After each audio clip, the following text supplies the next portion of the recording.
अंकित justice Yashwant Verma को पद से हटाने के लिए प्रस्ताव मंजूर और आगे की कार्रवाई किस रूप में होगी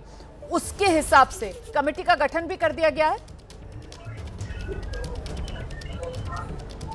जी बिल्कुल, देखिए कमेटी का गठन कर दिया गया है। लगातार जो है इस बात को लेकर के चर्चा हो रही थी कि जो इम्पीचमेंट का जो नोटिस दिया गया है इसको कब टेकअप किया जाएगा। तो अभी जो कुछ देर पहले ही जिस बात का भी आप जिक्र कर रहे थे कि लोकसभा के स्पीकर ओम बिरला ने इस बात का ऐलान कर दिया है कि 3 सदस्यीय कमेटी का गठन किया गया है। लेकिन रोमाना यहाँ पर एक और महत्वपूर्ण चीज है, वो ये है कि जो जब ऐलान किया गया है तो उस दौरान जो लोकसभा के स्पीकर ने कहा है कि जल्द से जल्द कमेटी अपनी रिपोर्ट सबमिट करे, क्योंकि यहां पर एक जो क्लॉज होता है वो ये होता है कि 90 दिनों के भीतर, लेकिन यहां पर 90 दिनों की बात नहीं कही गई है। ये कहा गया है जल्द से जल्द ये कमेटी अपनी रिपोर्ट जो है लोकसभा में सबमिट करे। तो यानी साफ तौर पर जो है सरकार और विपक्ष का ये जो साझा मोशन है ये बताना भी जरूरी है कि लोकसभा में ये जो इंपीचमेंट का नोटिस दिया गया था ये ऐसा नहीं है कि सरकार की तरफ से, सरकार और विपक्ष के जो तमाम जो है सांसद हैं, जिसमें जो है सरकार के तमाम मंत्री और नेता तो शामिल हैं ही, लेकिन राहुल गांधी और प्रियंका गांधी समेत जो तमाम विपक्ष के भी सांसद हैं